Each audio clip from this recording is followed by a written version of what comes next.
Hello friends, welcome to KRV சமையல். இன்றைக்கி ஒரு சத்தான கருவேப்பிலை இட்லி பொடி செய்ய போகிறோம். இது இட்லிக்கு, தோசைக்கு, சாதத்துக்கு டேஸ்ட்டு சூப்பராக இருக்கும். இது ஒரு சத்தான ஒரு பொடி. இன்றைக்கி நான் தோசைக்கு தான் இந்த பொடியை எடுத்திருக்கேன். டேஸ்ட்டு அருமையாக இருக்கும். இதை நீங்களும் ட்ரை பண்ணி பாருங்கள்.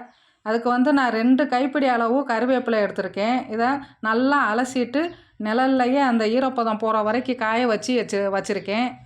இப்போ ஒரு கடாயில் 1/2 கப்பு நான் கடலைப்பருப்பு எடுத்திருக்கேன். அதை நல்லா சிவக்க நிறம் மாறுற வரைக்கும் வறுத்து எடுத்துக்கிடுவோம்.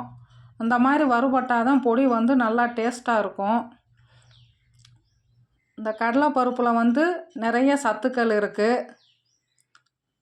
இந்த பொடி எல்லாமே சத்தான பொருள்கள் தான் போடுறோம். கேஆர்வி சமையலாம் முதன்முறையாக பார்க்குறவங்க மறக்காமல் சப்ஸ்கிரைப் பண்ணுங்கள். வீடியோவை ஸ்கிப் பண்ணாமல் பாருங்கள். இப்போ பருப்பு நல்லா செவந்த நிறம் வந்துருச்சு. எடுத்து தட்டில் போட்டு ஆற வச்சுக்கிடுவோம்.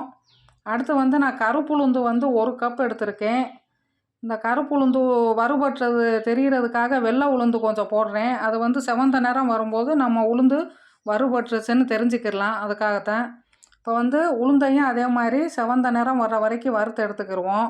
இந்த கருப்புளுந்தில் கால்சியம் சத்து, அயன் சத்து, மெக்னீசியம்னு ஏகப்பட்ட சத்துக்கள் அடங்கியிருக்கு. எலும்புகளுக்கெல்லாம் பலத்தை கொடுக்கும். அப்புறம் நார் சத்து நிறைய இருக்குது. சர்க்கரை நோயாளிகள் சாப்பிட்லாம். அப்புறம் ஹீமோகுளோபின் எண்ணிக்கையை அதிகப்படுத்தும். இது அவ்வளோ ஒரு சத்தான அந்த கருப்பு உளுந்து தோலில் அவ்வளவு சத்துக்கள் இருக்குது. இப்போ உளுந்து நல்லா செவந்த நிறமாக மாறிடுச்சு. இதை எடுத்து ஒரு தட்டில் போட்டு ஆற வச்சுக்கிடுவோம். இது பெண்களுக்கெல்லாம் கர்ப்பப்பை சம்மந்தமான பிரச்சனைகளுக்கெல்லாம் இது ஒரு நல்ல ஒரு கருப்புளுந்து ஒரு நல்ல மருந்து மாதிரி. இப்போ அடுத்து எள்ளு நான் ஒரு 2 ஸ்பூன் எடுத்திருக்கேன். இந்த எள்ளுலையும் நிறைய சத்துக்கள் இருக்குது. இப்போ இதுவும் நல்லா அந்த கலர் மாறுற வரைக்கும் வறுத்துக்கிடுவோம்.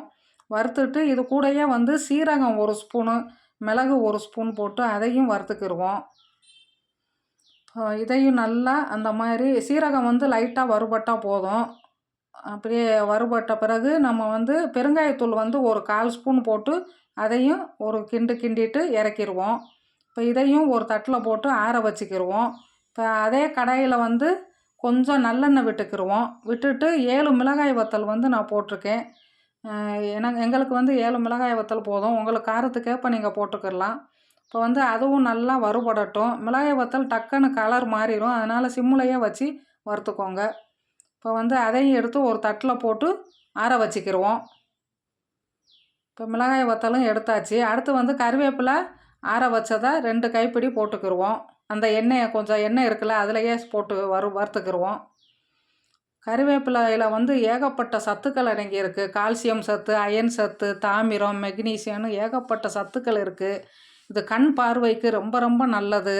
அப்புறம் இது ஹீமோகுளோபின் எண்ணிக்கையை அதிகப்படுத்தும். இரும்பு சத்து இதில் அதிகமாக இருக்குது. அப்புறம் இது அவ்வளவு முடி வளர்ச்சிக்கும் ரொம்ப நல்லது. கருவேப்பிலை தொடர்ச்சியாக சாப்பிட்டு வந்தோம்னா உடம்புக்கு அவ்வளோ ஒரு குளிர்ச்சியை கொடுக்கும். இப்போ இதில் தேவையான அளவு கல் உப்பையும் போட்டுட்டு அந்த ஈரப்பதம் போகிற வரைக்கும் நல்லா வறுத்துக்கிடுவோம்.